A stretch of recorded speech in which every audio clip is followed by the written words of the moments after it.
Alexander, who will introduce our sister speaker for this evening, Dr. Frances Cress Welsing.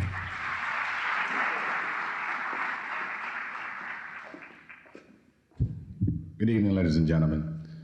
Before we start the program, I'd like to inform you about the Cultural Awareness Lecture number 7, which will be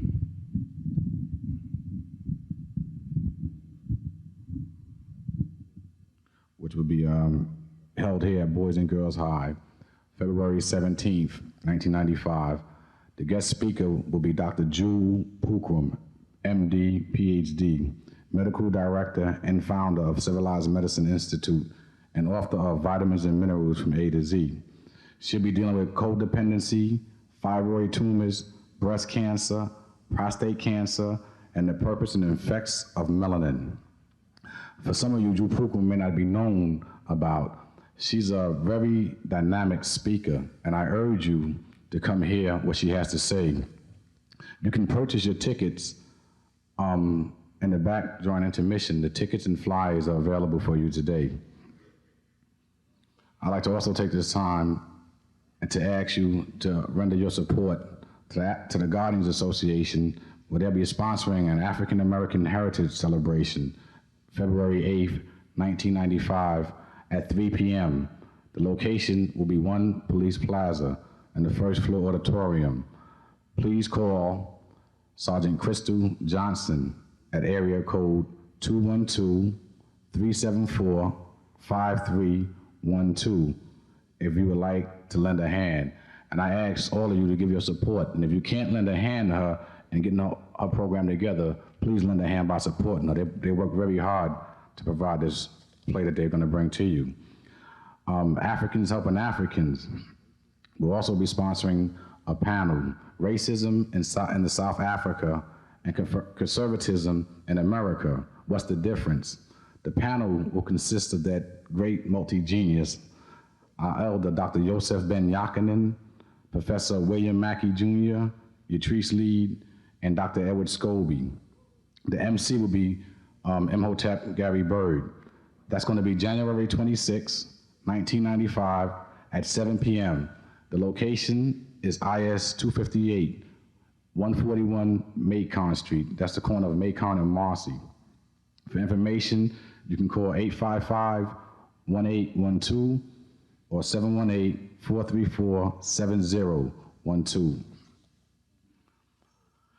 Four Sisters presents the esteemed Ayala Vincent, author of Tapping the Power Within, A Path to Self-Empowerment for Black Women, also the author of Acts of Fate, a daily meditation for people of color.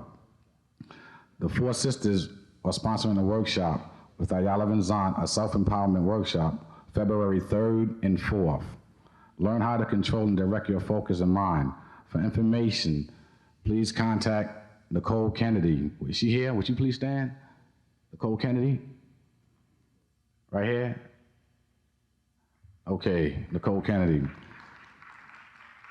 You can call area code 917-876-0849. I'm not going to go through reading a bio on our guest speaker. I'm sure everybody here is familiar with her. And if you're not, you will be by the time you leave here. So I ask that you help me by standing and putting your hands together for Dr. Frances Cress Welsing.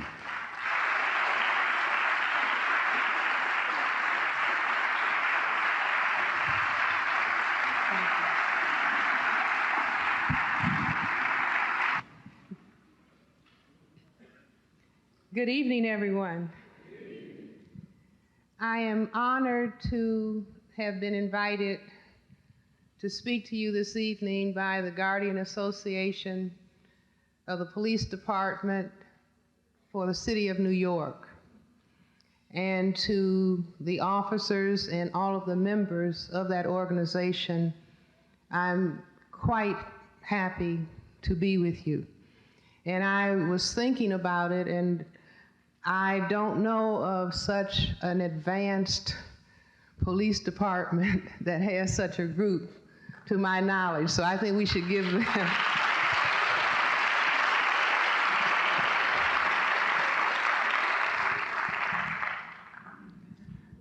I'm going to talk about our situation as Black people, and I'm going to talk about racism and Black mental health. Before I go further, I want to share with you that a week ago tonight, I was at the University of Toledo in Ohio debating Dr. Charles Murray on the topic, Black genetic inferiority. Well, the real topic of the debate was genetics, intelligence, and race, or some combination of those words. I don't know what he's telling people, but I beat him.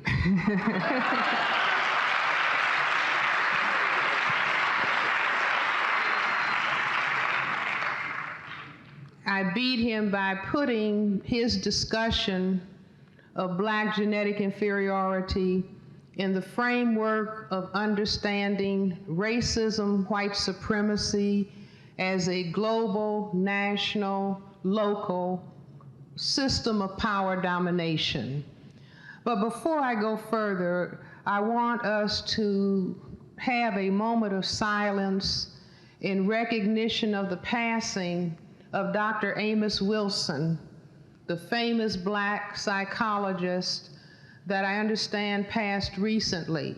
He was such a major and important figure for us in all of his writings on Black child development. And I was just talking about him when I gave a talk last night, and I came here today and found out that he had passed on. So can we just begin with a moment of silence and recognition for the major contribution that this Black man made in the field of psychology.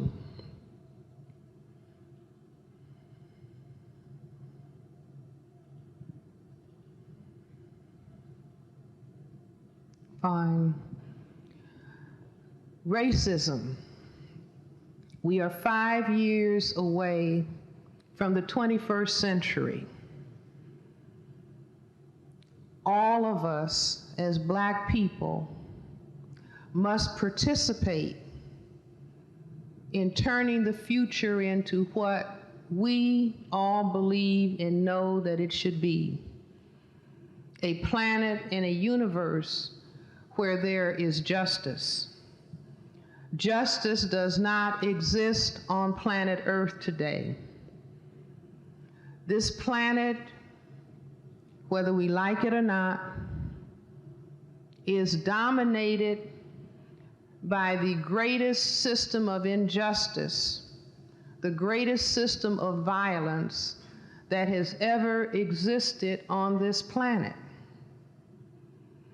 I believe that we as Black people, the first people assigned to planet Earth, the mothers and fathers of everybody who has existed on this planet, that it is our cosmic assignment in the presence of injustice to see that justice prevails. It is not the responsibility of some singular individuals that somebody might say that's a leader or those several people are leaders. We all must see ourselves individually when we look in the mirror as being leaders in this great counter war against injustice. Not leaders who are doing their own thing, but leaders who want to participate in seeing that the beings on this planet can be everything that the Creator intended for us to be. We may have been that in the past. I am convinced we were that in the past. But a great force has descended on the planet to turn what was greatness, to turn what was the glorification of human beings to turn that into the highest level of degradation of beings that the world has ever known. It is our cosmic responsibility not just to attend lectures, but actually to see that a revolutionary change takes place on the planet. And I don't mean revolution in the sense that we thought of it in the 1960s, you know, where everybody was kind of tough.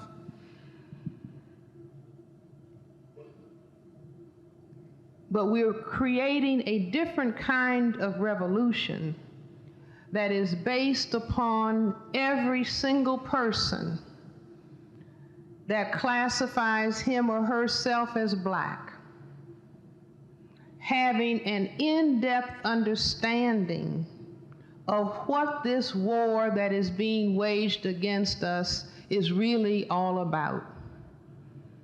I have said many times when I lecture that we greet each other by saying, "Hey, what's happening?" And I say we greet each other that way because we haven't really understood what was going on. Because we have been the victims of a massive deception. We have been told, those of us who live in this area of the world, and really throughout the world, we have been told that we are living in a democracy. We have been told that we are in a system where there is equal opportunity for everyone. Tragically, we have been told a gigantic lie, and that lie has been told over and over and over and over again. We are living in a system of racism, white supremacy. It is not a system of equal opportunity. It is a system wherein, let me go to my blackboard. Can you all see this board, or I don't know if it can be seen. Sometimes I think the blackboard is my security blanket.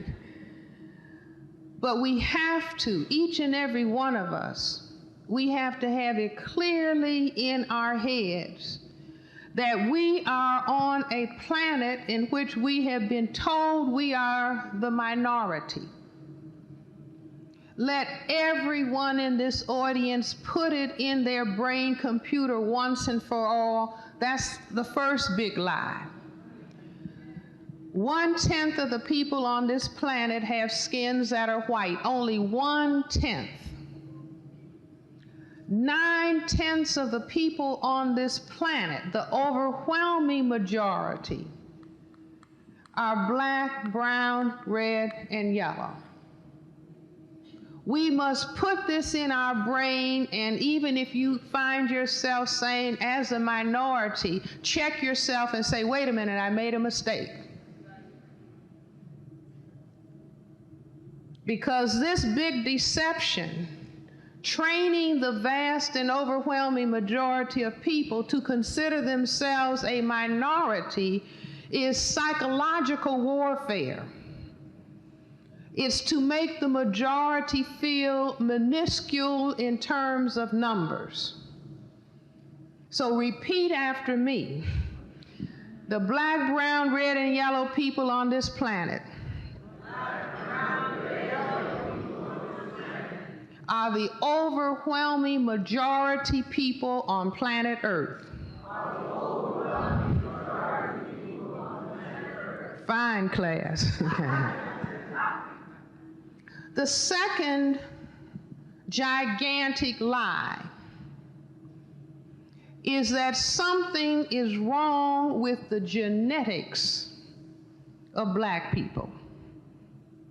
21 years ago, I debated Dr. William Shockley, the Nobel Prize laureate. He was then a professor at Stanford University. And those of you who are old enough like me, remember he was going around talking about black genetic inferiority and that black people should have themselves sterilized so that they will not keep on polluting the planet with our degraded genetic material. 21 years later, we have Dr. Charles Murray and the late Richard Herrenstein singing the same song. In fact, there has never been a period, certainly for the people in this area of the world, the black people, there has never been a point at which people who classify themselves as white did not think that they were genetically superior to people whose skins were black. My grandfather, Dr. Henry Clay Cress, who died in 1909.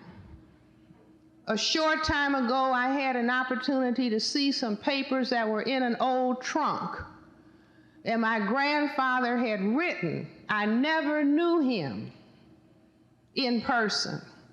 I only knew my grandmother used to say, your grandfather was a race man.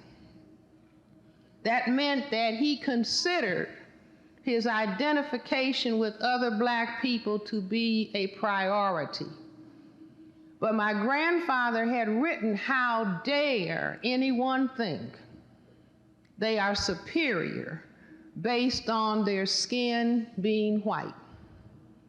Do you see? But this hype about black people being genetically inferior is a denial of reality and a projection. As a psychiatrist, this is what I mean, and I said this last week in the debate, that anybody who goes around saying, I'm superior, hey, did you hear? I'm superior. That person is not really feeling superior. I said superiority always speaks for itself. You never have to wave a banner. But in my attempt to understand what racism is all about, because I wanted to be a good psychiatric physician to black people primarily, because they didn't have all of the psychiatric physicians that they needed. And when I took histories on black patients and found that their problems, whether it was drugs or alcohol or depression or psychosis, was stemming from confrontation with this horrible, destructive force in the environment that we call racism, I said, I got to understand what that really is all about.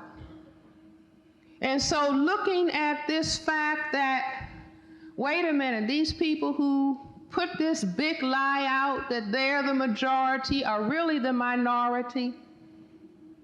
And the second big lie that something was wrong with our genetics, but in reality, white skin. This is not Cress Welsing's genetics that I cooked up in my apartment.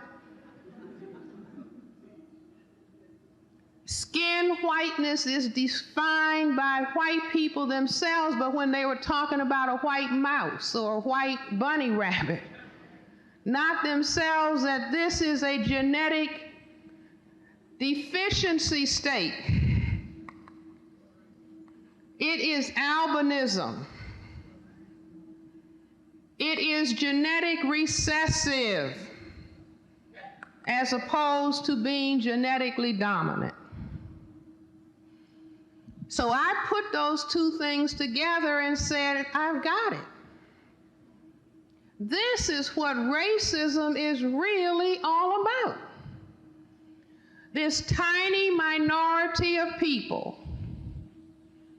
whose own scientists have said that white is a genetic deficiency state, and it is recessive, figured out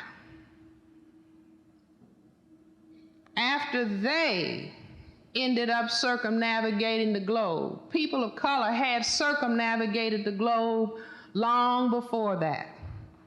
But people whose skins were white did not circumnavigate the globe until starting in the 15th century. And when they found out that everybody on the planet was colored, every place they stopped, every place those boats crash landed, it was some more colored people. And the colored people were receptive, kind, and fed these strangers. And they even allowed themselves to have sexual intercourse with the strangers. And the strangers found out, if they waited 9 months, that all of the children ended up looking like the colored mothers. And so they decided, we have a color problem. They didn't have to have a big genetics conference. They didn't even have the formal science of genetics at that point. But they found out that black plus white equals colored. Brown plus white equals colored. So-called red plus white equals colored. Yellow plus white equals colored. And it didn't take high-level intelligence, really, to conclude, what if these men of color got in boats and started going in the other direction? And they landed. And the ladies said their ideal mate was tall, dark, and handsome.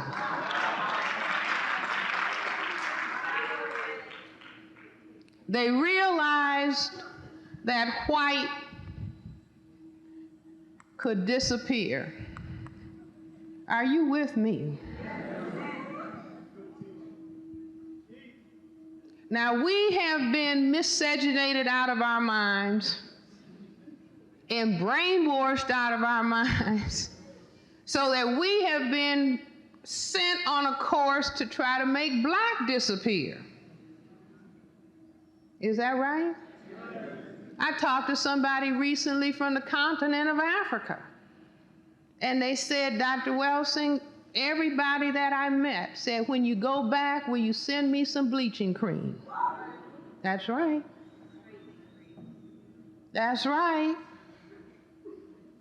Why am I so black?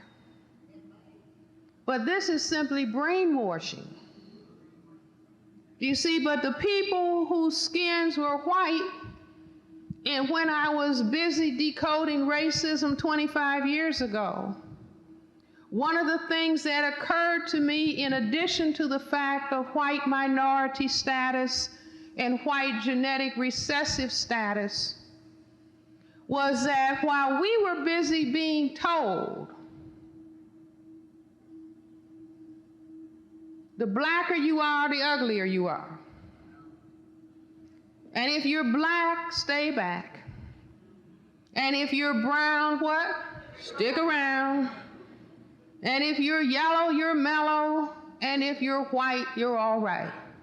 See, the black people in London know this, all over the whole world where they're colored people, where there has been a confrontation with whites, or whites have confronted the colored people in that area of the world. They have taught the people, the more color you have, the uglier you are, and get in the back of the line. Because that was the most powerful genetic status. And therefore, the more color you could create with your genetics, the greater the threat you were to white genetic survival. And this is why if you go to the prisons today, will you see black people at the lighter end of the spectrum or at the darker end of the spectrum? Class, what do you see? At the darker end of the spectrum. Now, under white supremacy, we will just learn, well, that's because they're black and bad. No. It's because that quantity of the production of melanin at the genetic level is perceived by the white collective as being the greatest threat. That's why it was easier to let Cubans come in than Haitians.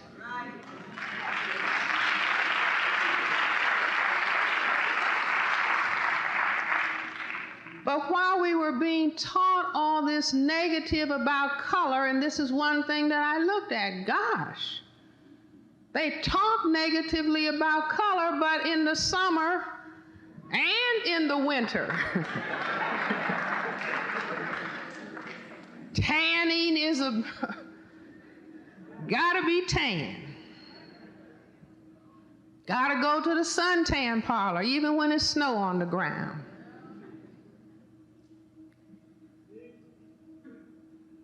A white student told me, I believe it was at George Washington or Georgetown University some time ago, and I was talking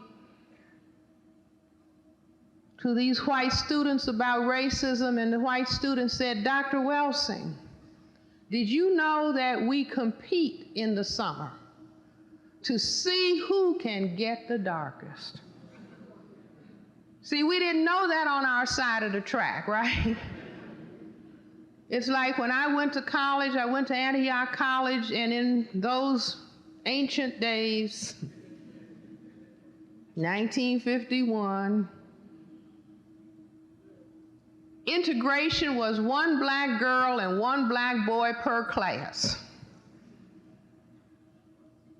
And here I was from the ghetto, from the south side of Chicago. I saw all these white people the first spring. I was coming back from lunch, and all these bodies with clothes off, not completely naked. But there they were with their clothes off, and I was still shivering. Maybe it was April. And I hadn't seen this before. And I actually stood there, what are they doing? I realized that they were tanning. Do you see, the first time the sun comes out and gets a little bit warm? Last week.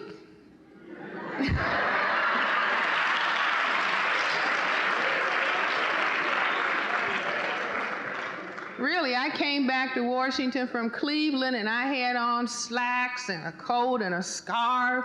It was 70 degrees. The white people were out in shorts running all over the district. Do you see what I'm saying? Out exposing. True. We did not understand what this color was, and as long as they could make us think that we were ugly with our color, they could walk around and, as my grandmother would say, be Miss Pretty Girl. Only if we thought that we were ugly. You see, and we've been giving them a lot of support because they've trained us properly, thinking that we're ugly. But we're coming out of that because we are moving into master level understanding of what racism is. And based on our understanding of what it is, we are going to produce the solutions to the problems that we have.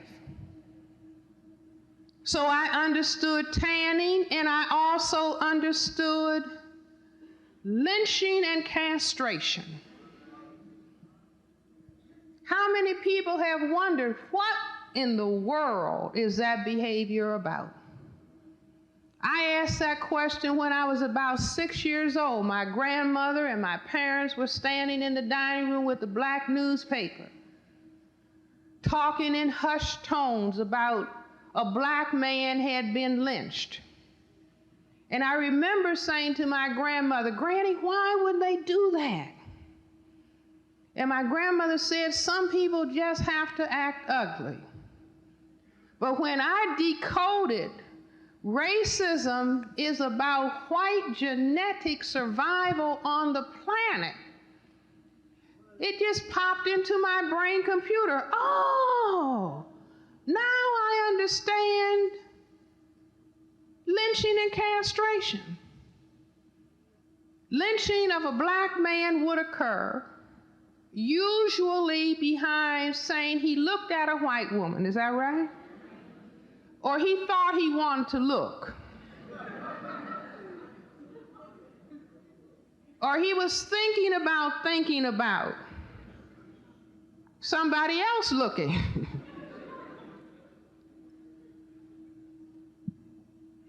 This, if the problem is about genetics, maybe some people can't see the blackboard. I put a diagram.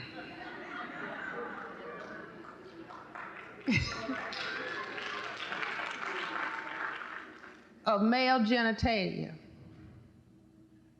If white people are afraid, the global white collective is afraid of genetic annihilation, they are automatically talking about male genitalia. Because these are the testicles, and this is where the genetic material is. Now, I hear some ladies saying, well, why didn't she put the female genitalia on the board? Maybe she doesn't know how to draw it. The reason that I didn't put the female genitalia on, because everybody has to master this. This is a very important part of the understanding. Men and women are equal human beings, but we are not the same. The Creator decided that we should not be the same. Males can impose sexual intercourse. If you look around and see all these beautiful different colors, it was because white slave masters imposed themselves on African women. Males can impose themselves. White, black, brown, red, or yellow. God forbid that they should ever think of doing that, but nonetheless, that is factual. Women cannot impose sexual intercourse. Or can they? This is a lesson in physiology class.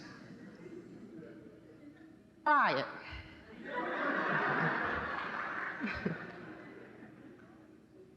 See, I didn't say cannot entice, influence. I said impose, meaning make. Make the gentleman have sexual intercourse. Even if he says he has to go home.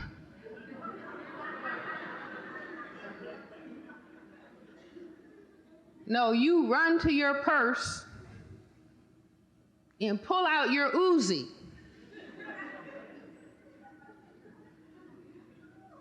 And you say, I'm going to make you. What will happen, gentlemen? You say, that's correct. See, that's basic physiology. If you frighten the gentleman, really frighten him.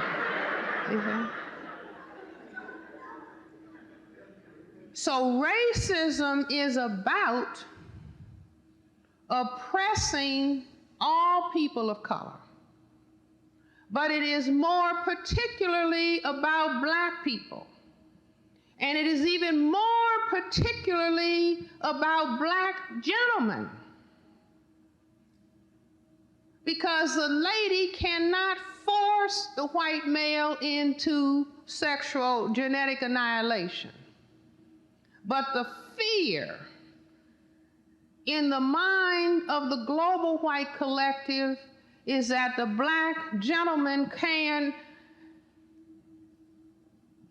cause white genetic annihilation. So when that white male brain computer looks at the black male, his subconscious is dictating he has weapon, can annihilate me. must attack it, cut it off. Do you all understand? So nobody ever has to say, well, I don't understand that. And we more recently had the case of Jeffrey Dahmer's. He was cutting black men up.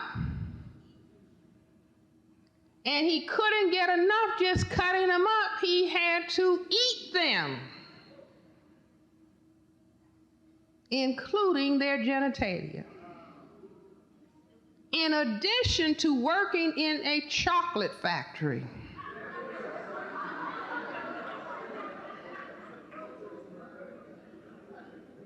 Are those the facts in the case?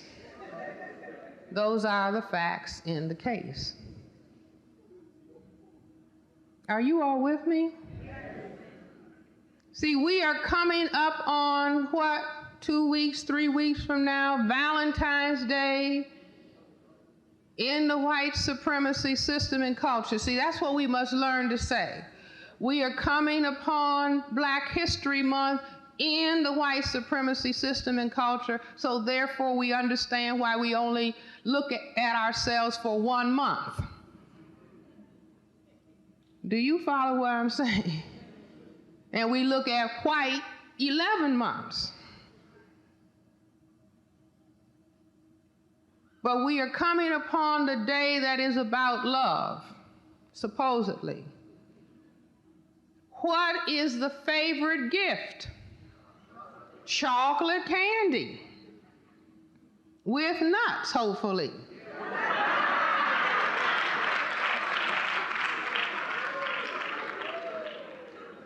And because we don't understand the symbolism as black ladies, we say, well, we want some chocolate too. Not realizing that we've got chocolate at home.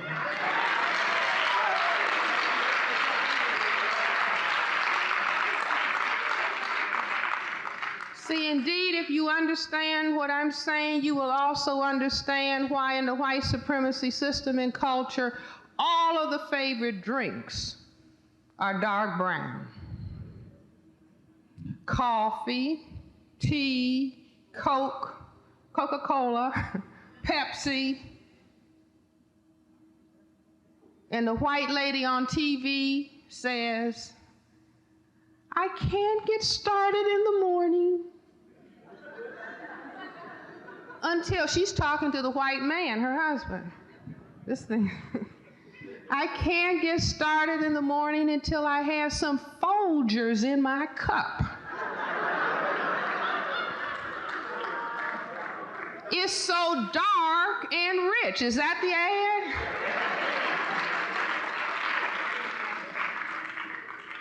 Do you all follow me? So let's go back. I thought I had an eraser. Oh, here it is. Because I'm giving this with a little humor, but all of this is serious.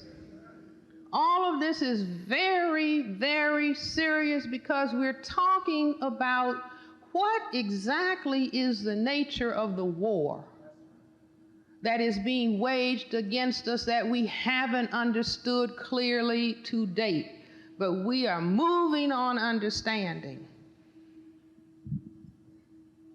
If we understand the importance of the male genitalia, black male genitalia, as being viewed as that which can cause white genetic annihilation, we will understand the importance of the gun. Police officers.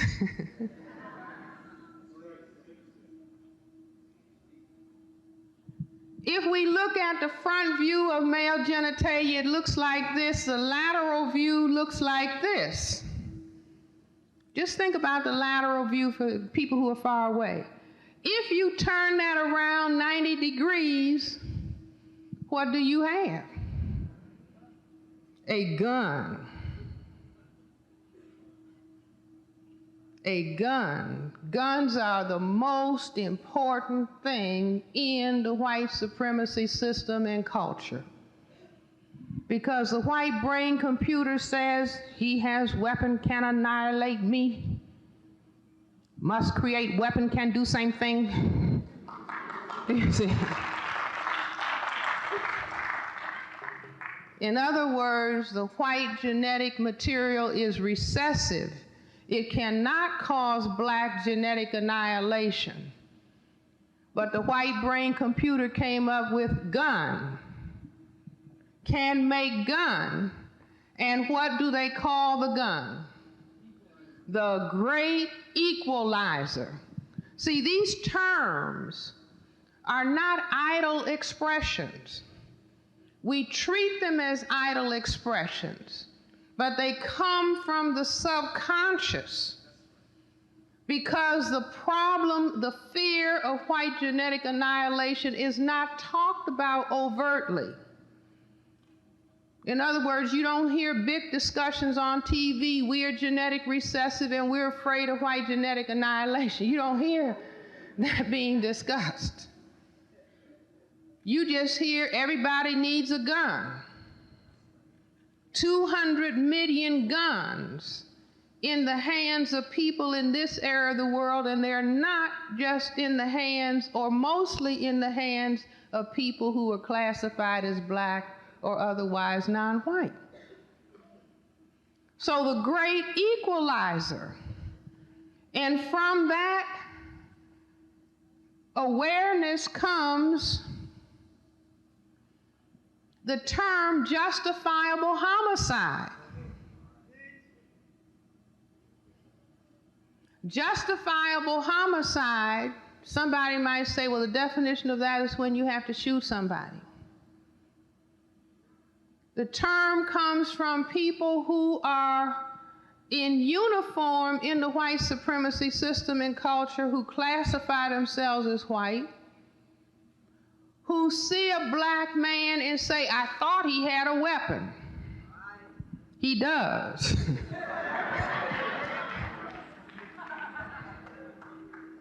That's where that statement comes from, at the subconscious level. I thought he had a weapon. And then they will say, I thought he had a knife. Or I thought he had a gun, but it comes from the deeper subconscious fear of genetic annihilation. There's no history, as far as I know, of black males in uniform killing white men and saying, I thought he had a weapon.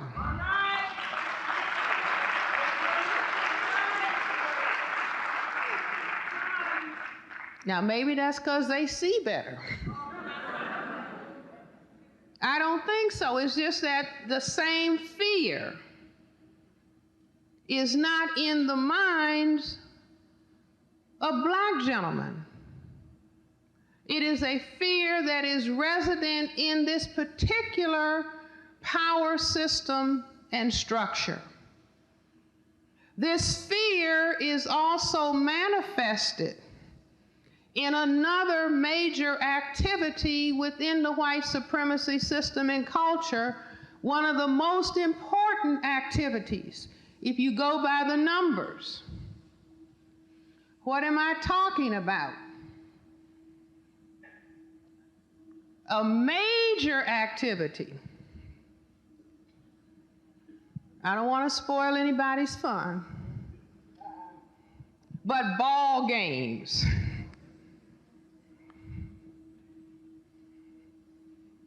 Now, I didn't ask Dr. Charles Murray this, but I could have.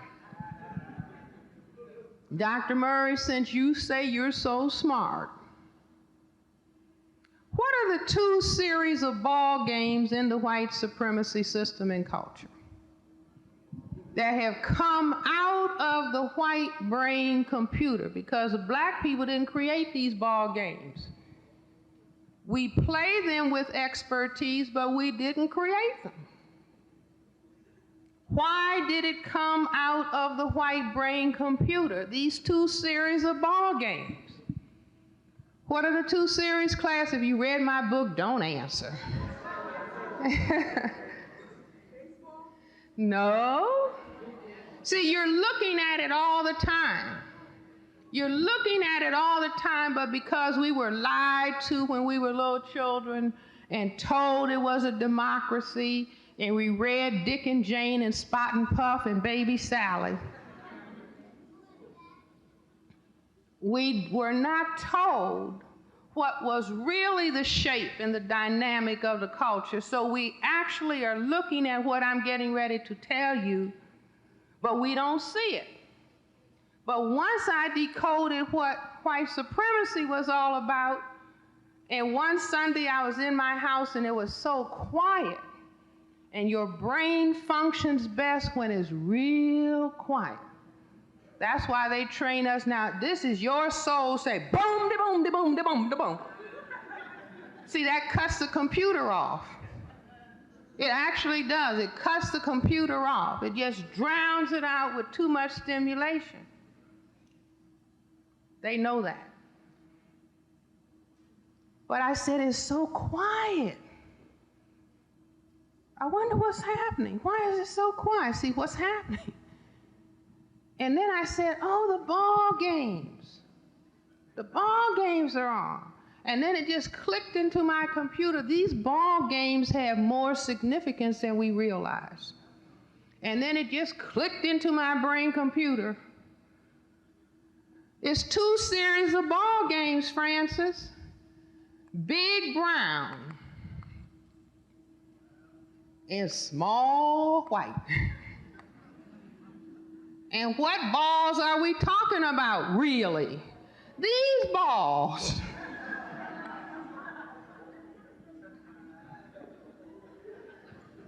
Isn't that something? And what does the culture say? Keep your eye on the ball. See, we thought that meant as the baseball comes towards the bat, you keep watching it. No, it means these balls. You have to keep your eyes on these balls in order to prevent white genetic annihilation. Is that right, class?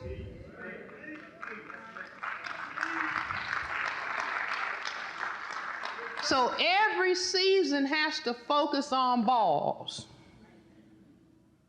Is that right? What are the ball games that are played by the men that are considered to be most virile, most manly? Big brown. Is that right? Football. And then basketball. And then we have bowling ball. And we'll put soccer over here too. And then over here we'll put ping pong.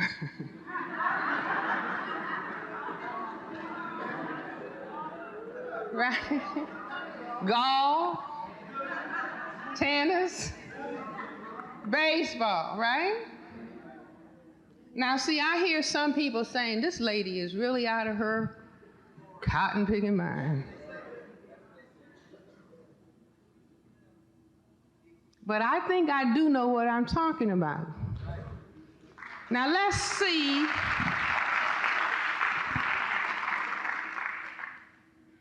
Let's see where these ball games go, where these balls go.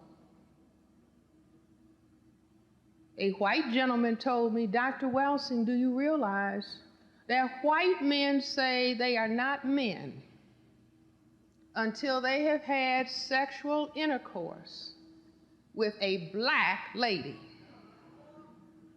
Gentlemen, see what prizes you have?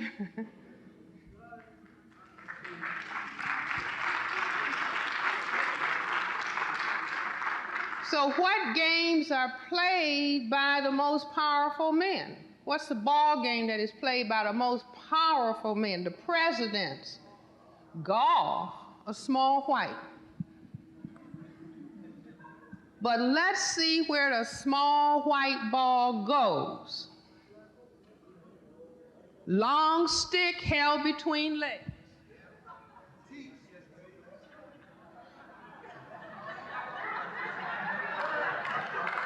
See where it is? This microphone is really helping too, right? then pop,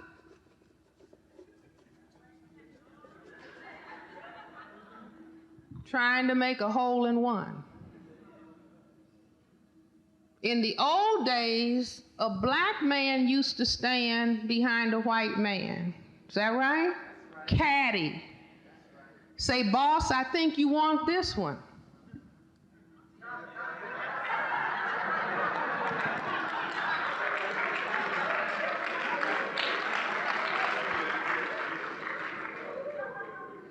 Has anybody ever seen a white golf club? I don't think so. But where does the ball go? In a hole in black Mother Earth. Let's see where the other balls go. Where do the big brown balls go? The football goes where? Some white upright legs at the end of the field. I don't want to spoil your game.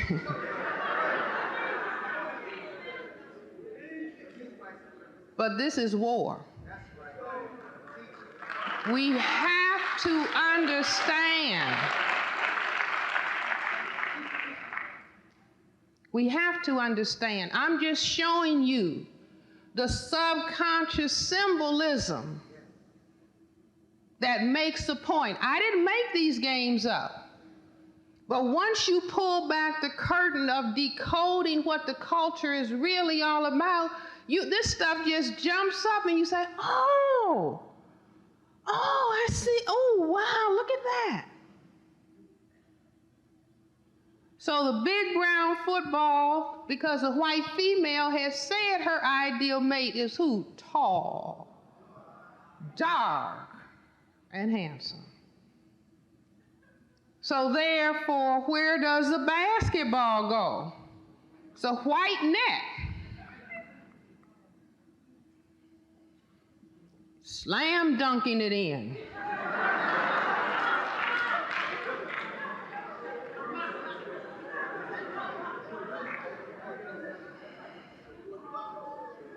Don't faint, you all, come on. And who do we have dancing in short dresses on the side? Little white ladies. Is that right? A black girl can hardly get on the squad. Isn't that right? Do you all see how these little symbols fit together? If you're real mature, oh, Jesus. I'll tell you about baseball. Are you all real mature? But before we do baseball, let's do billiards. Or we can do bowling. You see this big black ball goes down the track and knocks this out, knocks these 10 pins out. See, white supremacy is not something, oh, I ran into some discrimination on my job. No, you are surrounded 24 hours a day, 7 days a week, 365 days a year, living and breathing and eating and drinking white supremacy nonstop. It's not a little bit of something, it's the whole show. Billiards. Big green table, a lot of colored balls on the table. Long stick again, stick and ball. Long stick takes white ball, knocks all the colored balls under the table. Is that right? Who's the last ball to be knocked in? Meaning most important ball of all, right?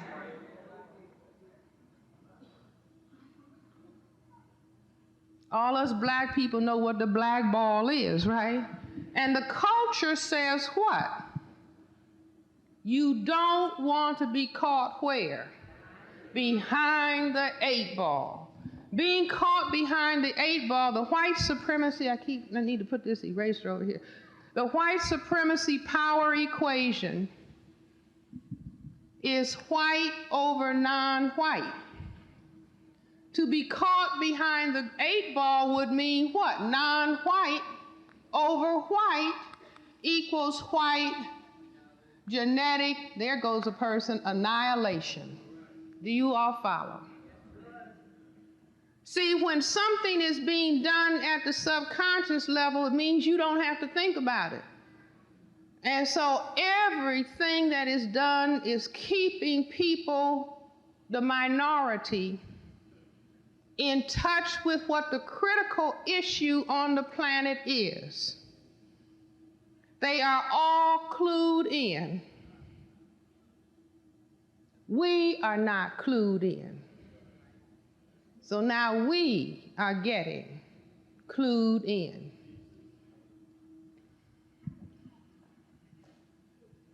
Shall I do baseball?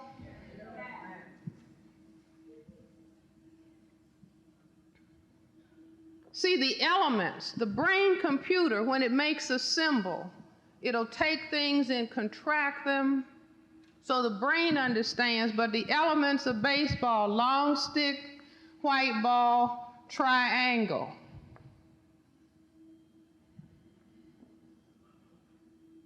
What is triangle? Female, genital.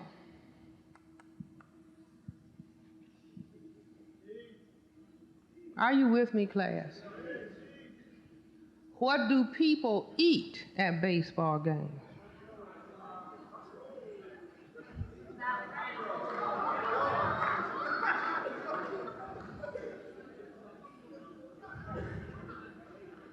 They eat some peanuts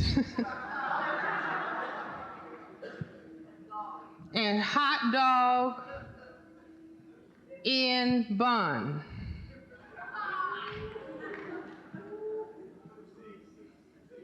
See, I'm not trying to shock you. Do you understand what I'm saying? Or be gross. But I want you to appreciate the level of what we are dealing with. And so when mustard, what does the white supremacy culture refer to as buns? Are you with me? You see, and homosexuality is a practice when men start feeling insecure about masculinity. It was the dominant sexual practice in Greece and Rome. And I maintain because they looked across that Mediterranean at all those black men. And by comparison, they felt deficient. And so that meant penis into anus. The anus is the opposite end of the gastrointestinal tract. We feed ourselves by putting food in the gastrointestinal tract. How many people hear their brain computer, I think I need some greens? Raise your hand. See, this is the brain saying you need some vitamin A. In the same way, it will put penis in rectum if I feel masculine deficient. Somebody said, oh my goodness.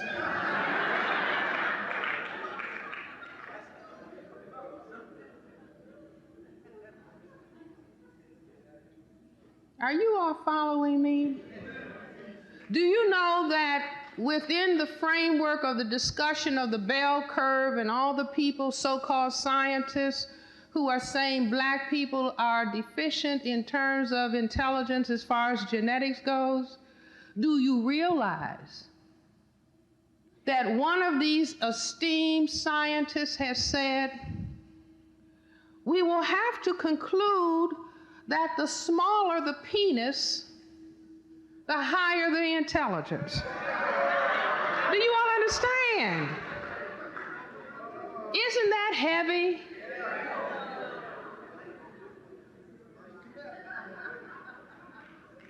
To me, that's profound. That they spend time, but I was at Howard University College of Medicine, and there was a white scientist in the Department of Anatomy, who I will not name on this occasion, and he was doing a study measuring the length of black men's penises. We're better placed than at a black university. Are you all with me? Well, I know Dr. Welsing doesn't really understand what she's talking about, but maybe let's look at smoking objects. What are the two series of smoking objects in the white supremacy system and culture? Here we go again, big brown and small white. Ooh.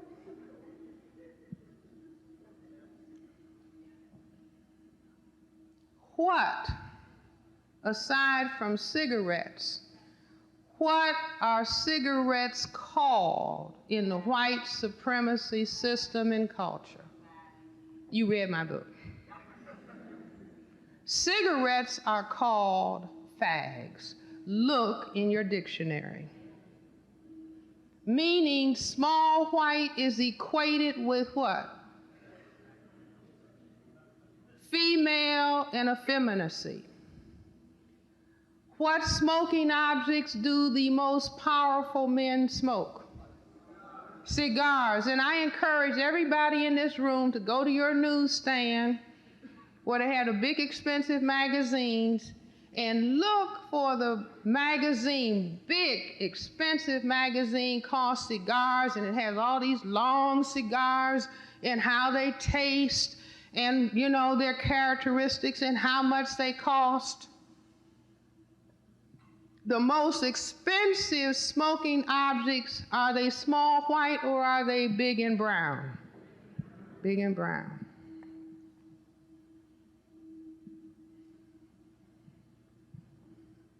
I didn't make the culture. I have tried to look at it and decode it so we understand what we are dealing with. The white supremacy system and culture wants us to be the clowns of the planet. If you don't believe it, just look at Martin.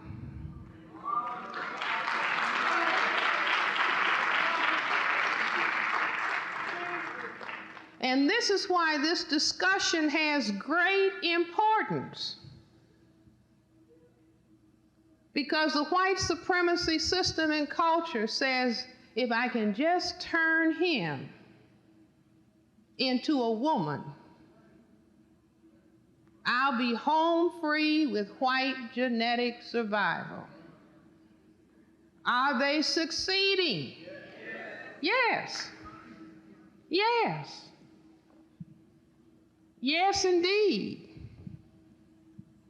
This is no affront to anybody because we had not decoded what we were dealing with.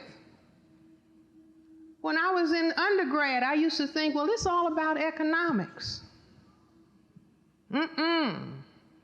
Neely Fuller Jr. came along and said white supremacy is a system.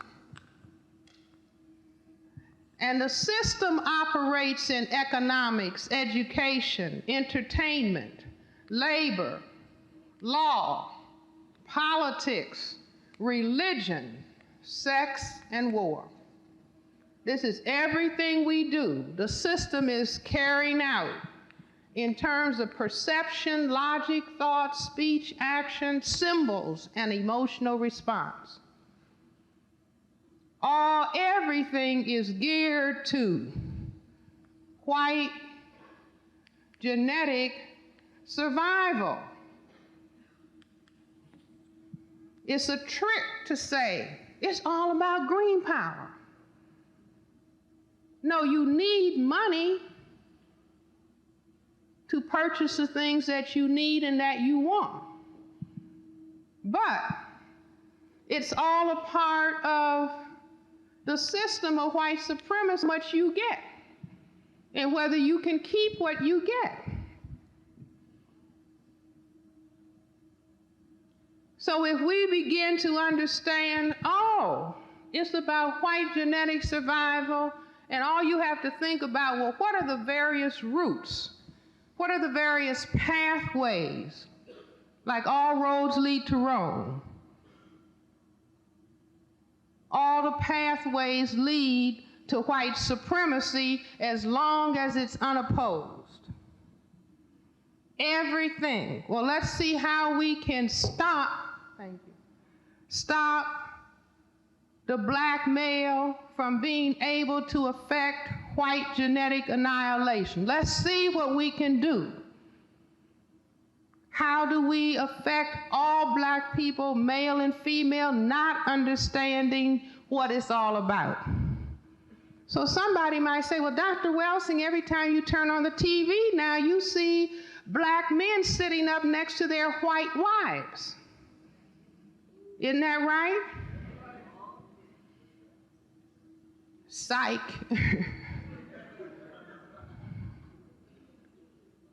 You have to look at that, because that's say, oh, somebody's saying it's racism and that it's about white genetic annihilation. So we'll show a whole lot of our white women with black men, and we'll show black men who have 15 white women apiece.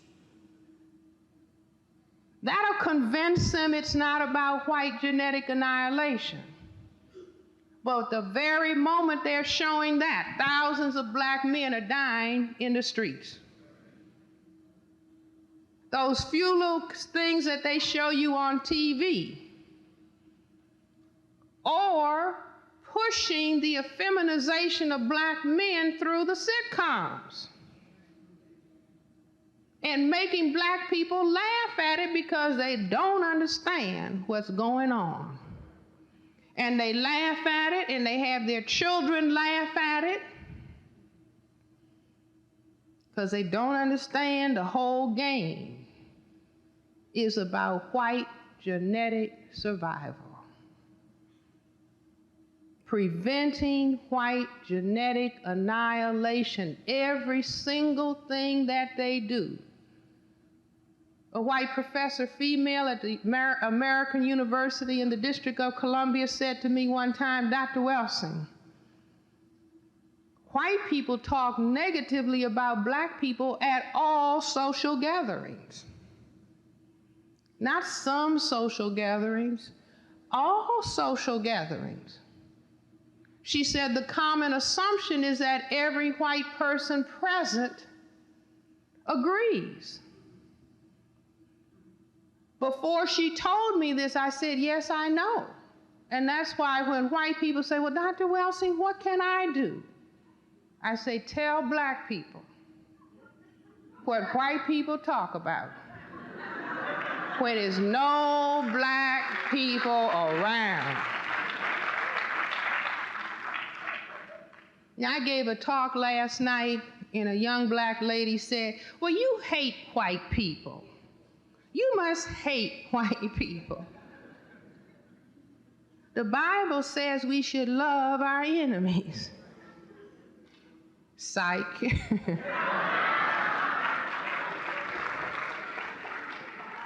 See, it's not about hate.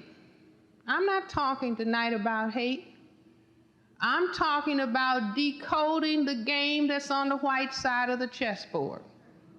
I'm talking about understanding why we have lost the last 1,000 tournaments. Because we were not told what the real game on the table was really all about.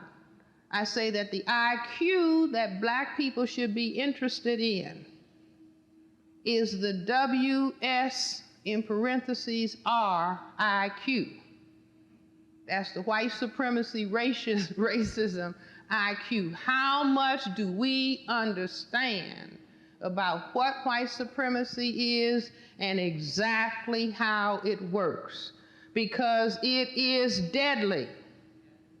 We can call it the deadly science. The deadly science. So what else is white supremacy doing other than trying to make absolutely certain that there is mass level of feminization of black men, because if they are effeminized, then the system doesn't have to worry about white genetic annihilation.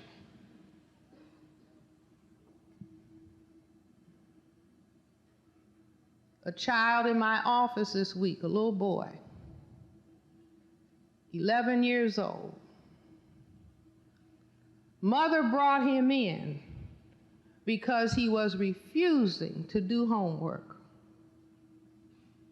So I said, "Sweetheart, what's going on?" He said, "I have a problem." And then what the child told me, he said, "I want an official father." I'm saying it now and my eye is about to water. I want an official father. Little boy sitting in the psychiatrist's office. I want an official father. He said, "I know exactly what he's supposed to look like, Dr. Welsing. He's supposed to be tall and he has a lot of muscles, and he would sit with me and help me do my homework." Do you all hear that? I was trained as a psychiatrist at St. Elizabeth's Hospital, Washington, D.C., and taught that black people did not have the intelligence to talk about their feelings. And the best treatment for them was medication. I knew it was a lie. Here's a little child. I want an official father. Years ago in the late 1960s, when I was teaching at Howard University, a parent brought another little boy in. He wasn't studying. So I said, "Sweetheart, don't you want to work hard in school so you can help black people?" 11 years old. What did he say? "No." And so, of course, I was floored. You know, the child is supposed to say yes. "No," he said. Mind you, this is the late 60s, maybe, 69, 70. He said, "If you try to help black people, you're going to be killed." I said, 175 IQ. Do you all understand? These little children are perceiving and understanding exactly what the lay of the land is. Just like the little children, if you go to school, you might be killed. In the white supremacy system. Now, why is all of this happening? I say because of what I've been talking about earlier. White supremacy says must dismantle the black king. And this is why I say that the chessboard, everybody ought to have a picture of the chessboard on their icebox. Because what we're dealing with is perfectly analogous to the game of chess. What is the game of chess about?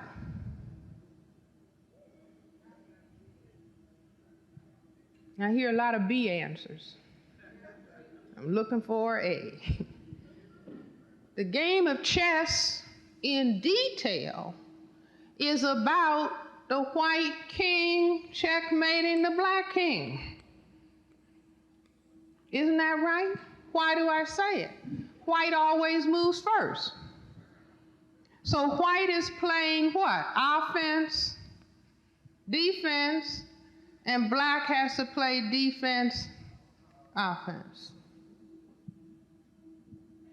This is why this is the most important board game in what? The white supremacy system and culture. It's a game about tactics and strategy. Tactics and strategy and tactics and strategy and tactics and strategy. Now somebody say, well, that's an intellectual game. Football is intellectual. Basketball is intellectual. That's just tactics and strategy. It's just that they have convinced us that we're supposed to be genetically inferior in terms of intelligence. Black people created chess. The first chess champion in the United States was a black man. He could pass for white in New Orleans, and so they took him, of course, on their side. So they wouldn't have to say he's black. You see, but this is the game that is about white supremacy, preventing white genetic annihilation. And so they've got their whole game completely set up. The way you do it is attack the king off the field, off the board. Attack the black man. Subject him to unemployment. Does anybody know about that? If you subject the family to male unemployment, now there's a lot of people in this audience that say, I'm a single parent, female head of household, and my situation is functioning. I say it's a lot of ladies sat last night and said, I don't need no man. You see, rolling her eyes at me. It's good I knew she was a sister.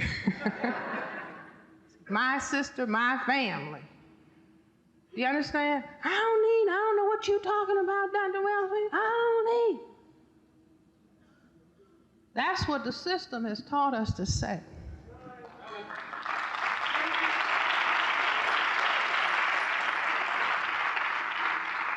See, because we haven't understood white supremacy.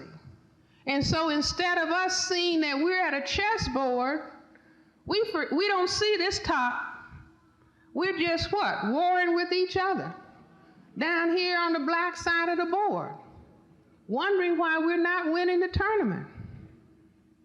Because we've been lied to, oh, it's another side of the board and something is happening over here that is affecting everything that is happening on this side of the board. I had decided before I talked to this child in my office this week that I was going to give a paper in August at the National Medical Association entitled, "The Pain of Black Male Children." I didn't finish the story. The little boy said, if I had a father, Dr. Welsing, I could do my homework. Do you all understand? See, this is very critical, and what white supremacy has done, it keeps taking away from us, and then we say, well, we can make do, it's okay. We'll get our reward in heaven. I don't think God wants us to say that.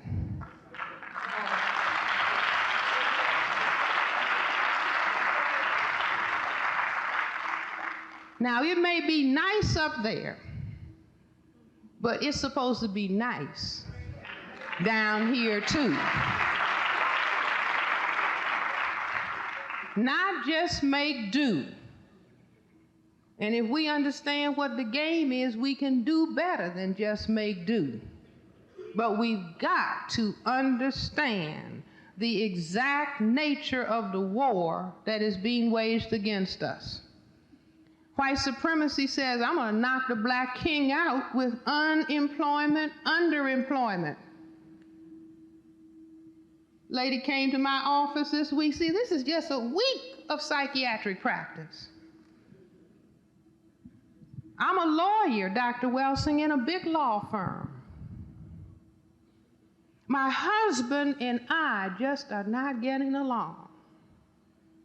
I think I'm going to be made partner. I just don't understand why we can't communicate. I said, who's bringing home the biggest check? Do you all understand what I'm saying? She said, it doesn't make any difference to me. I said, but it makes a difference to a man. Do you see what I'm saying? She didn't structure it. She says, he keeps saying everything is my fault. I say, he's not bad. You're not bad. We just don't understand white supremacy. I used to tell patients 90% of what happens in your marriage is determined by white supremacy and not by the two of you. I didn't say 9%, I said 90%. White supremacy can make a relationship fall apart anytime it gets ready. White supremacy is making it very difficult for a relationship to even get started because now it takes a white man working and a white woman working to have a middle class income. So who is going to be out of a job? You see, but people will say, Dr. Welsing, why are you always talking about racism? Dr. Welsing, am I supposed to tell my child about racism? I don't want to have to. I don't want to discourage my child. Do you all understand? If we don't understand what is coming at us, they have a right to say, we don't have any intelligence. Because we're fumbling around. It's just like if you didn't know what football was about and you were on the football field. Somebody who knows the game would say, what's that idiot doing? They simply don't know the rules. They don't understand how the game is played. They are not, therefore, doing the correct thing in order to score. So white supremacy knocks large numbers of black men out. Let's stop talking about prisons and start talking about concentration camps. 3 strikes and you're out. Do you understand? Remove all of the men and the women are a pushover. But if you remove the men, if the men are comfortable with being removed, then you have a situation like we have in the District of Columbia where the teachers will say large numbers of black male children in the elementary school do not know how to go to the toilet as men. Isn't that heavy? Who's going to show them? Grandmother? Mother? Auntie?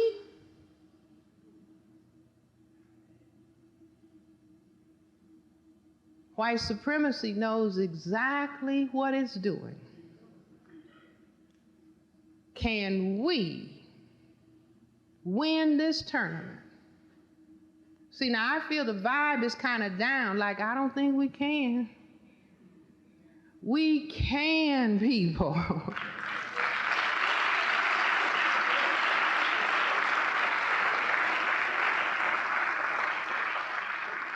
See, we can if we will to do so.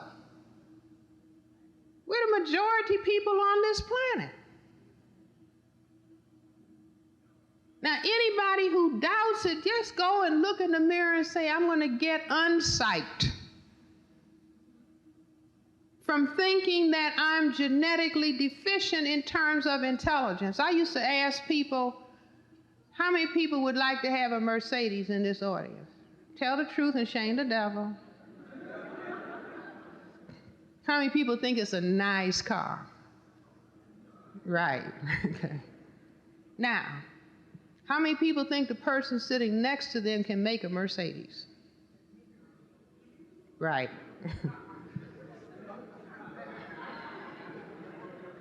The truth is going to set us free.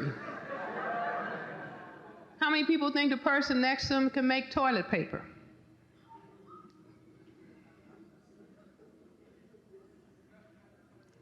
If we had that percentage of people who were genuinely believing that they can produce whatever they want, would we be talking about we don't have any jobs? See, you got to follow the logic and don't deceive yourself. We have been taught, programmed, somebody else has to give us a job. If they don't make a job, we don't have a job. But we are getting ourselves free from the deception imposed by other people and how we learn how to deceive ourselves. We've got to be able to face what is actually in our computers. We have been taught, I can't, you can't, he, she, or it can't, we can't, you can't, they can't. How many times have you heard, you can't do that, we can't do that, he can't do that, she can't do that? This is programming, hundreds of years on the plantation, being beaten, being whipped. And since the plantation, laws that say you can't do this and you can't do that. And then after the laws were changed, we want to still have them into a can't mode. And so we will throw some drugs out there at them. We're stressing them enough to need some medication. Now we'll put this out there and it'll be another chain, hoping that they won't break free and threaten white genetic survival. So we have to look at this. Well, what can we do? Because I say that is critical. Little children need a male and a female parent that are functioning together.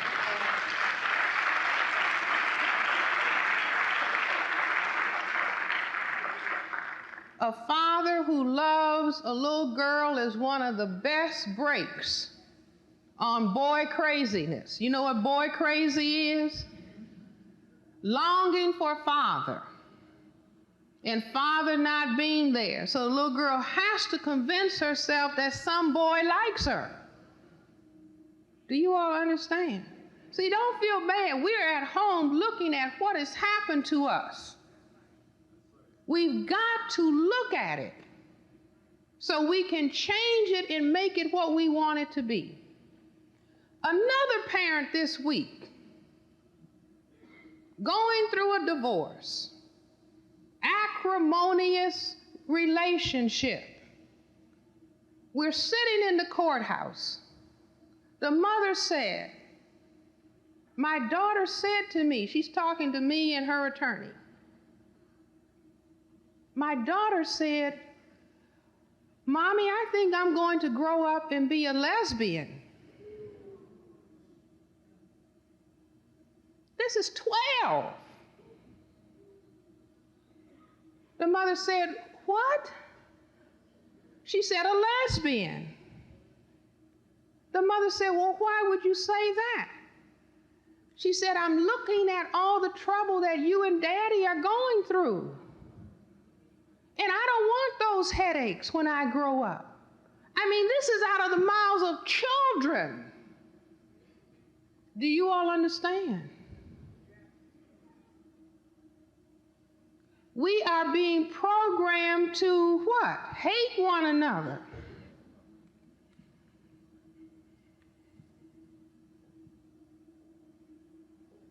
None of us would be here were it not for a contribution from father and contribution from mother.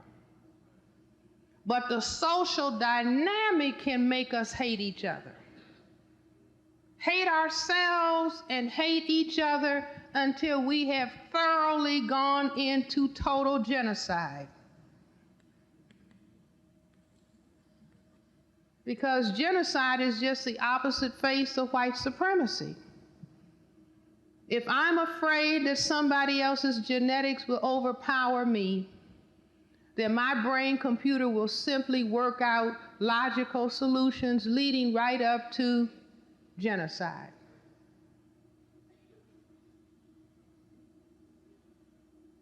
So we have to reflect on this. Well, Dr. Welsing, what do you suggest that we do?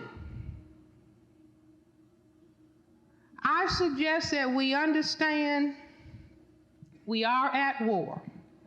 A war is being waged against us. We have to turn ourselves into very effective soldiers for justice. Not people who are going to waste their energy hating white people. It's not necessary.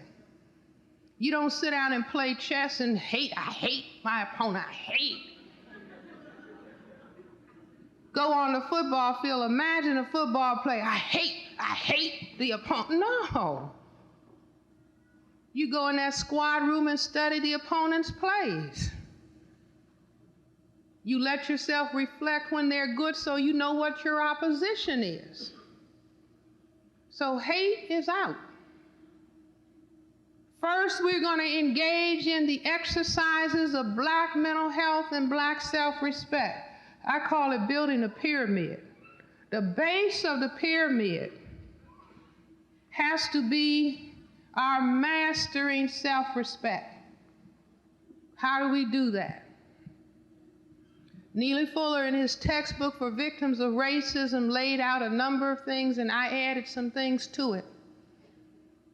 Stop name-calling one another.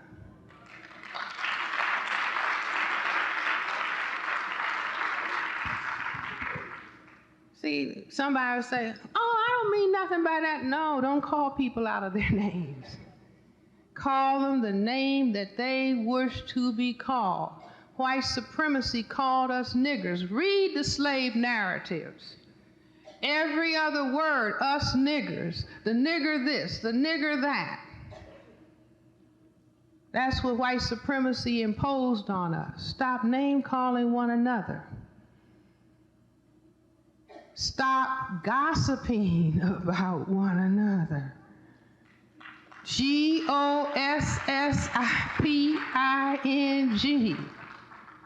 Oh, I'm about to gossip. Put the telephone down.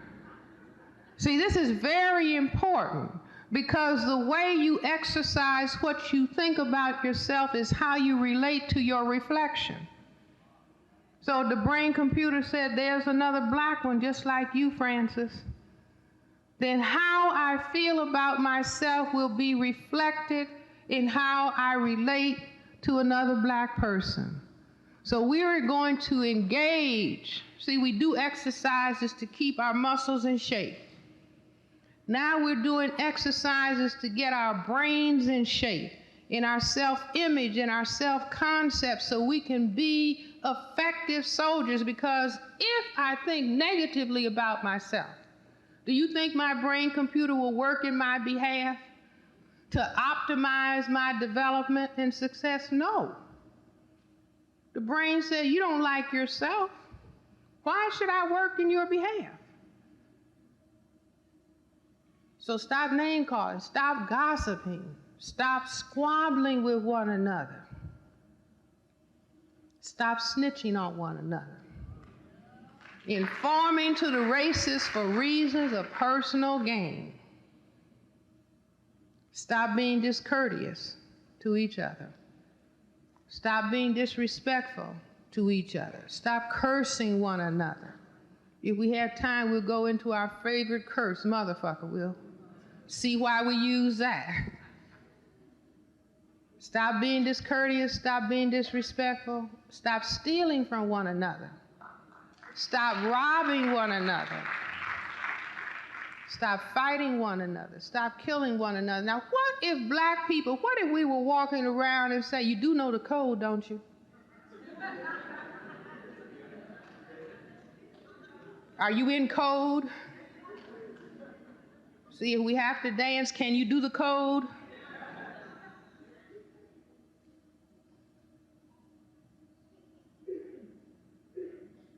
stop throwing down trash where black people live, work, and play. This is really important. Really important. See, trash is all around us. We are being conditioned to think of ourselves as trash. What do you do with trash? You compact it and then send it to the incinerator. Is that correct?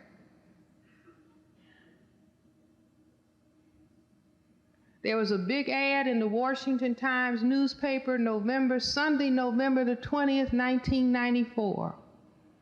A full-page ad. That's the conservative newspaper in Washington, D.C. Most black people don't read it. Full-page ad, young black man, pants cut off, dark brown skin, shoes untied. Guess what the full-page ad was about? Had in big print, life is precious, pass it on. We need thus and so number of corneas, transplants. We need thus and so number of heart and lungs, thus and so number of livers in the thousands. Do you all understand? I used to say 10 years ago they were going to have us on a spare parts farm. Do you all understand? I'm going to call you all genetically inferior in terms of intelligence, but I can use your liver. I can use your cornea. I can use your heart and lungs. I can use your... Do you understand? Fresh. Just shot.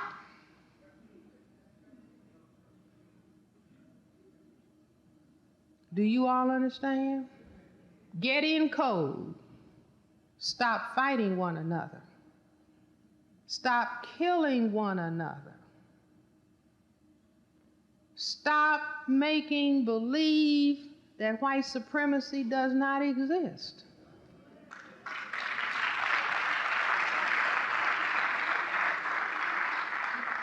Stop making black children think that as children, they can be adequate mothers and fathers. This is very important. Everybody ought to clap, because this is not a put down of somebody who had children when they were a teenager. You weren't doing your own thing. White supremacy said, I can make you as a child want to have sex. How can I do it? Take the father out of the home and exhaust the mother. So there's no emotional support coming no matter what she wants to do. So children who are longing for lap time and can't get it will find somebody under the porch who's also longing for lap time. I tell the children, any child that is thinking about sexual intercourse is simply saying, I want my mama. See, I want to be held. This is a normal human desire. But white supremacy, whether we start in formal slavery or not, say you're not going to have no mother and father sitting still holding you on lap. I'm breaking all of that up. I'm shipping mother there and father there. We've got variation on the theme. Father in prison, mother in the project. Variation on the theme. So we have to know this is game plan number 20651AK.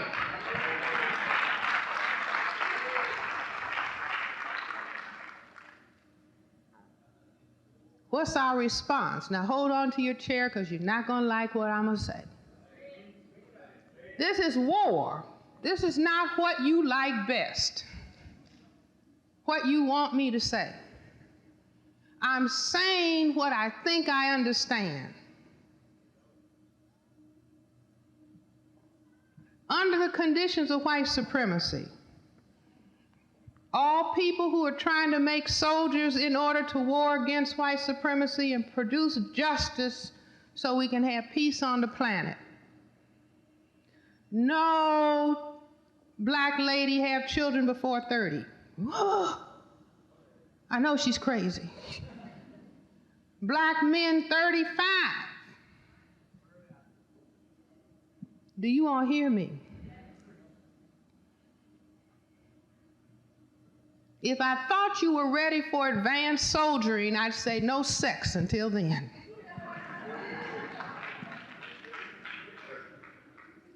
Like a child told me, I said that in a high school, and this child said, "I'm sorry, Dr. Welsing. When it hits you, you gotta do it."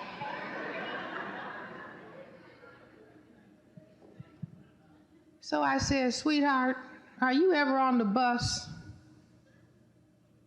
going home from school?" "Yeah." I said, "Do you ever maybe, sometimes it has hit you, I need to urinate?"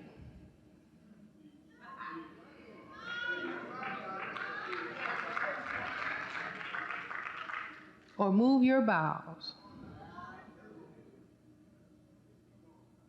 And you talk to those muscles.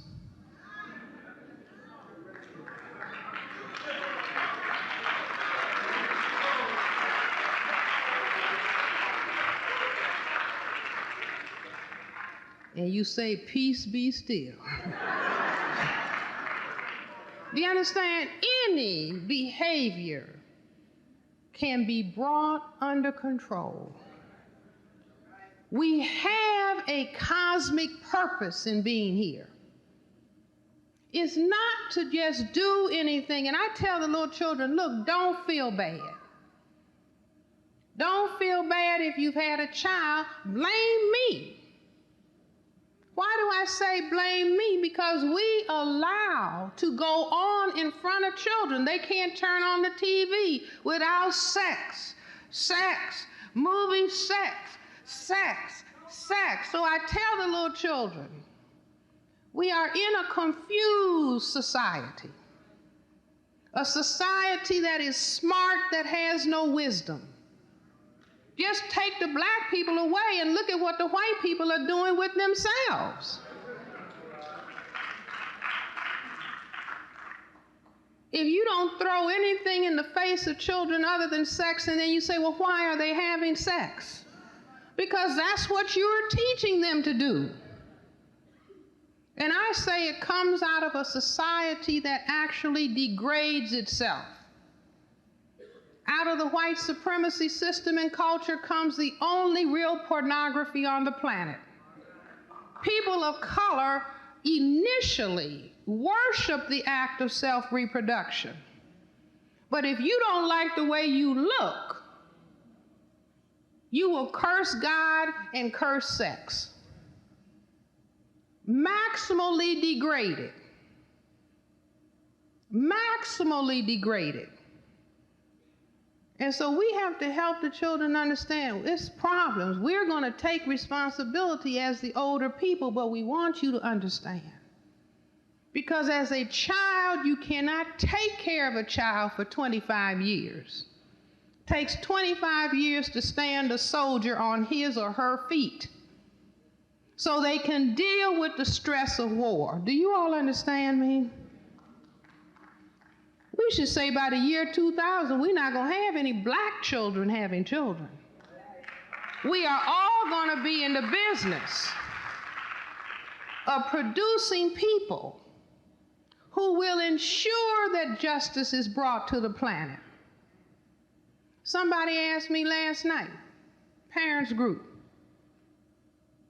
well, what about the violence? How many people have seen a teenager yell at a child on a bus? Come over here. You black so-and-so, get over here. You see, that child is not bad, she's overwhelmed. Completely overwhelmed. Do you all understand? If you yell at a child Or the father could be overwhelmed. 16-year-old male finds out he's impregnated somebody. Now you're going to have to help me take care of this baby. He's overwhelmed.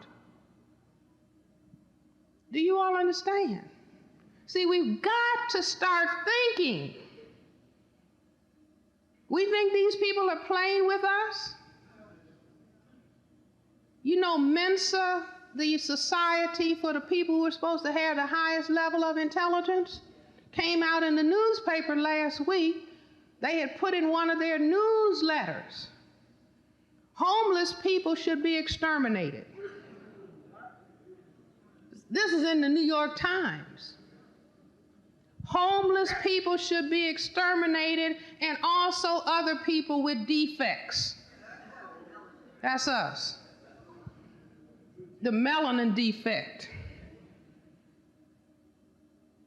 They just want an excuse. See, look at them. That's why we can't turn on the TV without seeing a young black man's face who is supposed to have committed a crime. They're just psyching themselves up. That's why it's important to talk about black genetic inferiority, because they keep saying, look at them, look at them, look at them, look at them. Now, they made us this way. But then they say, look at them, because they want to go into Act 3.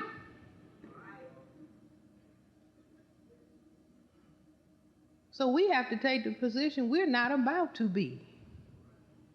We love ourselves too much. We're going to learn to respect ourselves.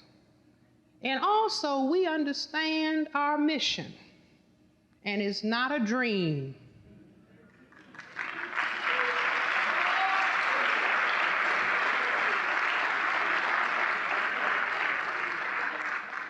See, dream and determination are two different things. They both start with a D, but they're not the same thing. See, you wake up in the morning and you say, by the time you get in the shower, oh, that must have been a dream, and you dismiss it. You see, but if you say no, we weren't put on this planet to be exterminated. We were put on this planet, the first people, to bring justice to this planet. We are putting ourselves in readiness because we're not playing with ourselves anymore.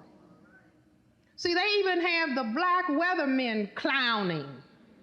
See, I call them the black weather clowns. The white man can stand up and give the weather. But black men are supposed to be clowning all the time. It's a reason that they do that. They're signaling each other they're just clowns. They're just clowns. We're dismissing them. We are exterminating all of them. If we can get our machine really going. Now, we're giving them AIDS, that's not moving fast enough. Now, we put drug-resistant tuberculosis out there, that's not moving fast enough either. Got to speed this thing along here. So we're giving them something counter to play with. We are engaging in quality control, black child development and production. That's what the Japanese economy did to take off and astound everybody. What if black people say, oh no, we only engage in quality control? It's like if you ask a Japanese teenager, do you have a boyfriend? No, no, no, we don't date until after we finish college. So somebody say, well, what are we supposed to do, Dr. Welsing, until we're 30? Go to school.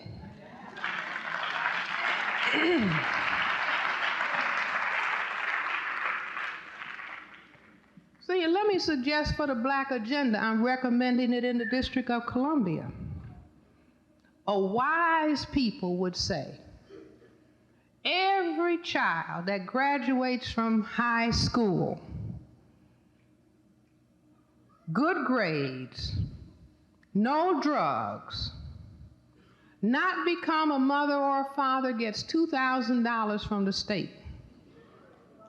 In addition, tuition paid to college.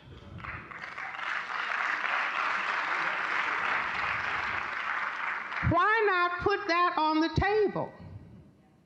It costs $35,000 a year to incarcerate one black man. $35,000. And all they can do is talk about more and more prisons. We say, no, take the same money. Take those multiple billions. We want everybody to go to school and come out and get a WPA job, not job training, job. Do you all understand? If we don't ever say this is what we want, we're not having this other stuff. You're not just putting these drugs out here and say, now that's your job. That's just bait. Let it go on for a while and then put you in incarceration. That's no good. That's genocide. So I say, no, we've got to have another plan. So we got all those stop throwing down trash, stop making children think that they can be adequate mothers and fathers as children. You see all these little girls with these attitudes. That's because somebody's talking. So then the child is rolling her eyes. Just overwhelm people. So I say, everybody get older. Do things in phases. For everything, there's a season. From 0 to 30 and 35 is school. Moving to self-sufficiency, FCL. Do you all understand? Now, this is difficult, I know. Don't misunderstand me. Don't think, well, she doesn't like sex. Sex is fabulous. That's not the point. The point is that we are in a war. War is being waged against us. Anybody in here been in a real war? Did you jump out of the foxhole and say, I got to get some?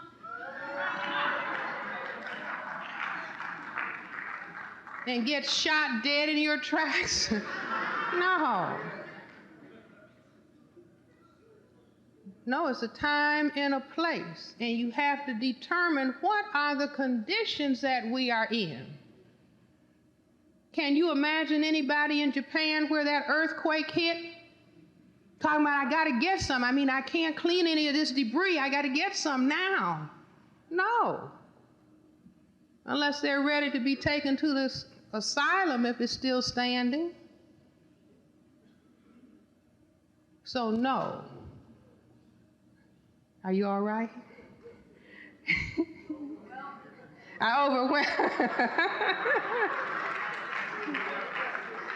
Tariq said, I'm sorry I brought her. No, but ladies and gentlemen, very serious. I would not be standing here talking if I did not absolutely believe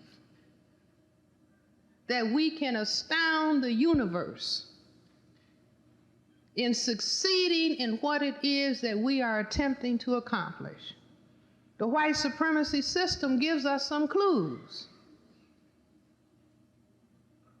The people that are highly educated, the white supremacy system puts them in black robes. If they know about justice, put them in black robes. If they're supposed to know about God, put them in black robes. Do you all understand? That's a recognition that black has great wisdom potential. It has the potential. The melanocyte, the cell that makes the black pigment, is described as the second most sophisticated cell in the entire nervous system. Second only to the BET cell, that's B-E-T-Z, the cells that are in the cerebral cortex that you think with. But the white supremacy system said, I can't let them be all that they can be.